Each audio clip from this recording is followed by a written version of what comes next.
सो praise Lord, जय मसीह की सबको। सो परमेश्वर का धन्यवाद आज के सुंदर समय के लिए। खुदा ने एक बार फिर से हमें अपने कदमों में बैठने और वचन को सीखने के लिए, समझने के लिए और समझाने के लिए मदद किया, सहायता किया। सो परमेश्वर के नाम की महिमा हो आप सबों को मेरी ओर से जय मसीह की। सो विषय में जाने से पहले आप हमारे चैनल जाने वचन की सच्चाई को सब्सक्राइब कर ले, बेल के आइकन को दबा ले, ताकि जब भी हम नया विषय, नई क्लास लेकर आए तो उसका नोटिफिकेशन आपको तुरंत मिले। सो मेरे अजीज़ों, आज का जो विषय है, इस विषय को रखने का हमारा उद्देश्य क्या है? सो इस विषय को हमारा रखने का उद्देश्य, मैं परमेश्वर का धन्यवाद करता हूँ, मेरे में कोई खूबी, कोई लियाकत नहीं है, लेकिन इन दिनों में परमेश्वर यूट्यूब के माध्यम के द्वारा सेवा को और बहुत सारे नए लोगों को हमारे साथ में जोड़ रहा है। और मेरे अजीज़ों, उनमें से बहुत सारे लोगों को मेरे पास कॉल आते हैं, मैं स्वयं उनके कॉल को अटेंड करता हूं, और बहुत सारे लोग व्हाट्सएप मैसेज पे, मैसेज के द्वारा भी, टाइप मैसेज के द्वारा भी मुझसे बात करते हैं। तो उनमें से कुछ लोगों का सवाल था कि पास्टर जी, क्या ज़बरदस्ती हमारी कलीसियों में हमें डरा धमका के, मतलब कहने का मतलब दान नहीं दोगे तो तुम्हारे ऊपर गरीबी पड़ेगी, दान नहीं दोगे तो तुम्हारे ऊपर बीमारी आएगा करके बोलकर उनसे दान या दशमांश को निकालने के लिए उन्हें मजबूर किया जाता है। तो ये वचन के अनुसार सही है या नहीं है करके उन्होंने सवाल किया था। सो आज हम इन्हीं सब बातों को क्लियर करने के लिए जा रहे हैं। बड़े ध्यान से बने रहिए और अंत तक वीडियो को देखें। सो मेरे प्यारों, ये दान देने का सिस्टम क्यों, कैसे और कब आया?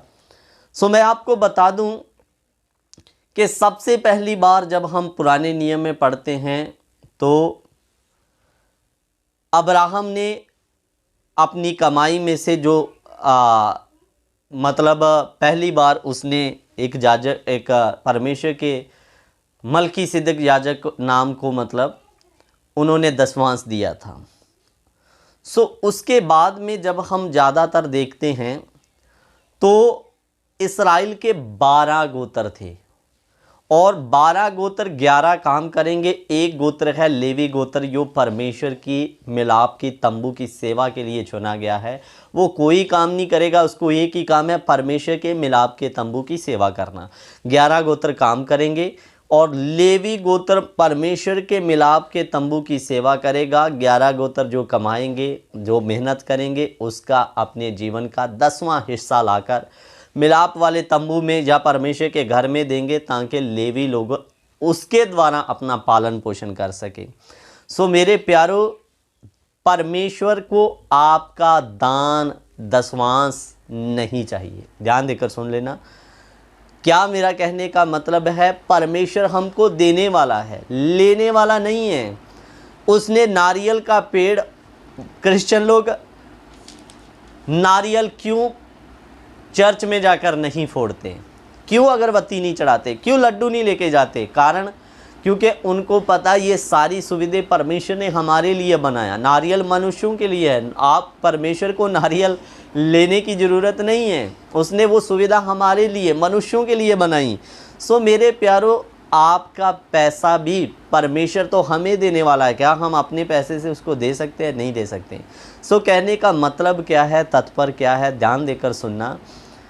जो हम दान देते हैं वो परमेश्वर को नहीं, मतलब समझना इस बात को। आप बहुत बार आधा अधूरा सुनोगे, कन्फ्यूज़न रहेगी। तो परमेश्वर को कोई कुछ दे ही नहीं सकता, लेकिन परमेश्वर के घर में जो मिलाप के तंबू की सेवा कर रहे हैं, परमेश्वर की व्यवस्था के अनुसार दान, दशमांश उनके लिए जाएगा, ताकि उनके परिवार का पालन पोषण हो सके। क्योंकि उनके पास दूसरा कोई काम नहीं, परमेश्वर की आज्ञा के अनुसार वो एक ही काम कर रहे हैं, मिलाप के तंबू की सेवा। इसलिए परमेश्वर ने वो आज्ञा अपने लिए नहीं, लेकिन जो मेरी सेवा कर रहे हैं उन लेवियों के लिए था मेरे प्यारों। सो मेरे अजीज़ों, लेकिन बाद में जब हम नए नियम में आते हैं तो पुराने नियम की व्यवस्था है, कानून है, देना है तो देना है, सबको देना पड़ेगा। लेकिन जब हम नए नियम में आते हैं तो नए नियम में कोई बंदिशबाजी नहीं है। लेकिन ऐसा भी नहीं है कि नया नियम दान का विरोध करता है, जहाँ देन देने से रोकता है। मेरे प्यारों, बहुत बार नए नियम से विधवा औरत की एक उदाहरण को लिया जाता है कि उसने अपने जीवन की सारी पूंजी डाल दी। लेकिन एक बात ज़रूर है, ये बात सत्य है, लेकिन उसको किसी ने ज़बरदस्ती, यीशु या उधर के लोगों ने दबाया नहीं था। तुझे देना ही है तो देना है, नहीं दोगी तो तेरे ऊपर श्राप पड़ेगा, नहीं दोगी तो तुम्हारे ऊपर बीमारी आ जाएगी, नहीं दे दोगी तो तुम्हें गरीबी आएगी। आज जो विश्वासी नहीं दे पाते उनको पास्टर लोग बोलते हैं तभी तो तुम्हारे घर में गरीबी नहीं जाती, तभी तो तुम्हारे घर में श्राप नहीं जाता। उस औरत को किसी ने बहकाया नहीं, दबाया नहीं, वो अपनी स्वयं इच्छा से जो उसके पास था वो उसने दान पेटी में डाल दिया, किसी के दबाव में आकर नहीं। सो नया नियम दबाव या कुड़कुड़ाने के दान को बिल्कुल एक्सेप्ट नहीं करता। उसके लिए आप एक वचन पढ़िए, पहला कुरिन्थिया 9 अध्याय 6 वचन से हम पढ़ेंगे। परंतु बात ये है, जो थोड़ा बोता है वह थोड़ा काटेगा भी, और जो बहुत बोता है वह बहुत काटेगा भी। इधर में लिख दिया, अगर आप आधा एकड़ में बो रहे हो तो आप 1 एकड़ से नहीं काटोगे, आधा एकड़ से ही आपको काटना पड़ेगा मेरे प्यारों। तो इधर में नया नियम दान देने से मना नहीं करता, लेकिन इधर में कंडीशन क्या है दान देने की। सो इधर में क्या लिखा, हर एक जन जैसा मन में ठाने वैसा ही दान करे। इधर ध्यान देना, मैंने अगर मन में ठान लिया कि मैं चर्च में 1000 रुपया दान करूंगा, ये मैं एक अपनी तरफ से मतलब एक आंकड़ा लिया हूं। आप ऐसा ना समझना कि 1000 बड़ी रकम पास्टर जी ने पकड़ लिया, ब्रदर ने पकड़ लिया। सो मानकर चलो मैंने 1000 ठान लिया कि मैं 1000 चर्च में दूंगा, लेकिन बाद में जब 1000 निकाला, पहले मन में ठाना, फिर मेरे मन में आ रहा है नहीं 1000 ज़्यादा है, 500 दे देता हूँ करके। तो सो मेरे प्यारों, ये मन में कन्फ्यूज़न चल रही है, ठीक है। तो लेकिन वचन में लिखा जैसा मन में ठाने, फिर आप उसमें घटाना बढ़ाना नहीं। हनन्याह सफीरा की मृत्यु क्यों हुई? पहले उन्होंने मन में ठाना हम अपनी सारी संपत्ति बेच के प्रेरितों के कदमों में रखेंगे। जब बेच दिया तो आधा प्रेरितों के कदमों में रखा, आधा स्वयं रख लिया। कारण मन में आने लगा सब इनको दे दोगे तो हम क्या जिएंगे। तो प्रभु आपको कहाँ कह रहा था कि आप सारा दो? आपने पहले मन में ठाना हम सारा देंगे, बाद में कपट करके आधा दिया।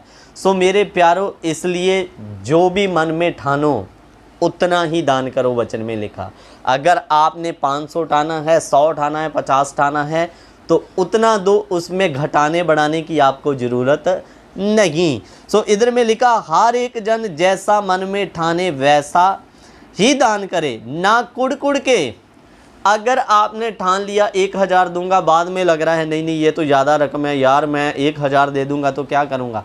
तो इधर में लिखा ना तो कुड़ के और ना दबाव से। इस बात को भी सुनना, ना कुड़ के, ना किसी के दबाव में।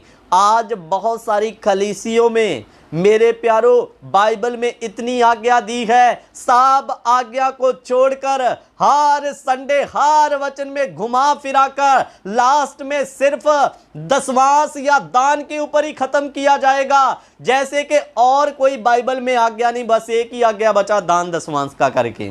मेरे प्यारों, ऐसे सेवक लालच में आकर प्रतिदिन दान दशवांश का प्रचार करना शुरू करते हैं। मैं दान के विरोध में नहीं हूँ, बाइबल भी विरोध में नहीं है, दान आप कर सकते हैं, लेकिन अपनी स्वयं इच्छा, जितना मन में ठाना वैसा ही दान करना। मेरे प्यारों, दान दे के कुड़ना नहीं है। दूसरी बात, किसी के दबाव में नहीं आना। अगर कोई आपको कहे तुम्हारे ऊपर गरीबी पड़ेगा, श्राप पड़ेगा, तुम्हें बीमारी पड़ जाएगी, दान देना है तो देना है, आप डर के मारे तो दे देंगे, लेकिन मन में अजमंजस चल रही है, मैं नहीं दे पाऊंगा, मैं दे दूंगा तो मेरे पास क्या बचेगा, ऐसे करके अजमंजस चल रही है, तो मेरे प्यारों, किसी के दबाव में आप दे तो देंगे, लेकिन उसका कोई प्रतिफल या बेनिफिट आपको मिलने वाला नहीं। हाँ, पास्टर के हाथ में रखा, उसको बेनिफिट मिल गया, उसके हाथ में पैसे आ गए, वो उसको तो मिल गया, लेकिन आपको कुछ भी मिलने वाला नहीं। देना है तो फिर सच्चे मन से जो मन में ठाना वो दान करो, जिसमें आपको एक संतुष्टि रहे, हाँ मेरी भी कमाई में से मैं परमेश्वर की सेवकाई के लिए अपने योगदान को आगे बढ़ाऊंगा। आपके मन के अंदर खुशी या स्वयं अंदर से निकलना ही, ये मेरी कमाई में से दान जाना। दबाव में दोगे, दे तो दोगे लेकिन उसका बेनिफिट नहीं मिलने वाला। आज बहुत सारी कलीसिया में लोगों को डरा धमका कर दान लिया जाता है। मेरे प्यारों, दान स्वयं इच्छा से होता है, और जो मांग कर लेता है, मांगने वालों को भिखारी कहा जाता है। आज प्रचार कर रहे हो आप, ठीक है, अच्छी बात है, लेकिन बार बार उसी बात को घसीटते रहो, पीटते रहो, ये भी अच्छी बात नहीं मेरे प्यारों। इसलिए अजीज़ों, कहने का तात्पर्य क्या, आगे परमेश्वर के वचन में लिखा, ना कुड़कुड़ के ना दबाव से, क्योंकि परमेश्वर हर्ष, आनंद, खुशी से देने वालों से प्रेम रखता है। हालेलुया। इधर में लिखा परमेश्वर आनंद, खुशी या हर्ष से देने वालों से प्रेम रखता है। तो दान उस बुजुर्ग महिला ने दिया, उसके पास 2 ही दमड़ियाँ थी, लेकिन अपनी स्वयं इच्छा से सारा डाल दिया, उसको किसी ने दबाया नहीं। और देने के बाद वो खुड़कुड़ाई भी नहीं होगी कि मैंने सारा दान डाल दिया, मैं क्या करूँगी, क्या खाऊँगी। दान आपकी स्वयं मर्जी का है। आप ज़्यादा डालना चाहते हैं, कम डालना चाहते हैं, कोई आपको रोक टोक नहीं सकता। ये आपके ऊपर निर्भर है, आपको सेवकाई के लिए। परमेश्वर को ज़रूरत नहीं है, लेकिन परमेश्वर के घर में जो सेवकाई का काम होता है, उनके लिए हम दान दशवांश देते हैं, ताकि चर्च या कलीसिया में जो कमियां हैं, घटियां हैं, उस दान के माध्यम के द्वारा पूरी हो सके मेरे प्यारों। अजीज़ों, नए नियम का सिस्टम, ना कुड़ के ना दबाव में, परमेश्वर खुशी से देने वालों से प्रेम रखता। आपने दे दिया लेकिन मन में आनंद नहीं है, ज़्यादा दे दिया करके चल रहा है, तो इसका भी बेनिफिट नहीं मिलने वाला। दबाव में दे दिया, पास्टर के बार बार बोलने से दे दिया, देना है तो देना है, गरीबी, बीमारी, शराब सब पड़ेगा करके, मन अंदर से तैयार नहीं था लेकिन इस डर से दे दिया, तो मेरे प्यारों इसका कोई प्रतिफल मिलने वाला नहीं। देना है तो स्वयं इच्छा, दिल की खुशी से दो, यही परमेश्वर का वचन सिखाता है। और जितने लोगों को प्रेशर डाल के लेते हैं या उनको परेशान करके लेते हैं, दो दो दो दो दो, नहीं तो गरीबी पड़ेगी, बीमारी, ये बाइबल के वचन के अनुसार रॉन्ग है। इनके अंदर लालच आ गया, इसलिए दूसरी आज्ञा को छोड़कर इनको एक ही आज्ञा दिखाई दे रही है, दो दो दो, नहीं देगे तो बीमारी पड़ेगी, श्राप पड़ेगा, गरीबी आएगी, बहुत कुछ ऐसी सारी बातें बोलकर आपको गुमराह किया जाता है। मेरे प्यारों, दान के मैं खिलाफ नहीं, दान देना चाहिए, लेकिन स्वयं इच्छा से, जो आपका मन आपको अगुवाई करे। और जो सही सेवक सेवा करते हैं, आपके मन के अंदर परमेश्वर डालता है। मैंने आज तक अपनी कलीसिया में कभी दान का प्रचार नहीं किया, लेकिन परमेश्वर का धन्यवाद, परमेश्वर उन लोगों के अंदर स्वयं डालता है। जहाँ भी मैं जाता हूँ कि ब्रदर आए हैं तो हम उनको दान दें, मुझे बोलने का ज़रूरत नहीं पड़ता, स्वयं आता, क्योंकि मेरी देखभाल करने वाले लोग नहीं, मेरा परमेश्वर यहोवा है। हालेलुया। मैं आशा करता हूँ ये वचन आपकी समझ में आया होगा। आपको दान दबाव से देना चाहिए या नहीं देना चाहिए, इस बातें समझ में आ गई होगी। परमेश्वर इन वचनों के द्वारा आपको आशीष और बरकत दे। जय मसीह की। God bless you.